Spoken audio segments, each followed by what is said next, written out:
Saya nikah ada bocil pakai kutang doang. Kaisang bandingkan hasil foto keluarganya. Anak bungsu Presiden Joko Widodo, Kaisang Pangarep kembali melempar guyonan lewat tweet melalui Twitter pribadinya. Kali ini, Kaisang membandingkan foto keluarganya di hari pernikahan dengan Erina Gudono. Dalam foto keluarga di pernikahannya, cucu Jokowi, Panembahan Al Nahyan menjadi sorotan lantaran hanya mengenakan singlet putih, sedangkan yang lain tampil rapih dengan kebaya dan beskap. Hal ini lantas menjadi perhatian Kaisang dan melempar guyonannya.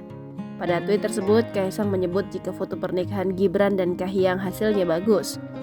Kemudian ia membandingkan dengan hasil foto pernikahannya yang menurutnya agak beda. Kaisang menyebut jika di foto pernikahannya ada bocil pakai kutang doang. Diketahui Nahyan merupakan anak kedua dari Kahiyang Ayu dan Bobi Nasution. Sejak awal prosesi pernikahan Kaisang, Nahyan diketahui menolak mengenakan beskap. Mulanya, usai acara siraman Kaisang, semua keluarga berfoto bersama mengenakan seragam berwarna pink. Namun dalam foto itu, Nahyan mengenakan singlet dan celana pendek. Bahkan dari awal selama acara hingga resepsi, Nahyan tidak memakai seragam. Sampai-sampai beredar video Jokowi sampai turun tangan langsung membujuk cucunya tersebut. Adapun momen Nahyan mengenakan pakaian santai terjadi di beberapa rangkaian pernikahan Kaisang dan Erina, termasuk ngunduh mantu bahkan jelang akad nikah. Ketika acara ngunduh mantu pun yang dilakukan di Loji Gandrung Solo, Al Nahyan juga terlihat hanya memakai kaos singlet. Sementara itu, Bobi lantas meminta maaf kepada Joko Widodo dan Kaisang atas tingkah putranya tersebut.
Jangan lupa subscribe, share, komen, dan like ya.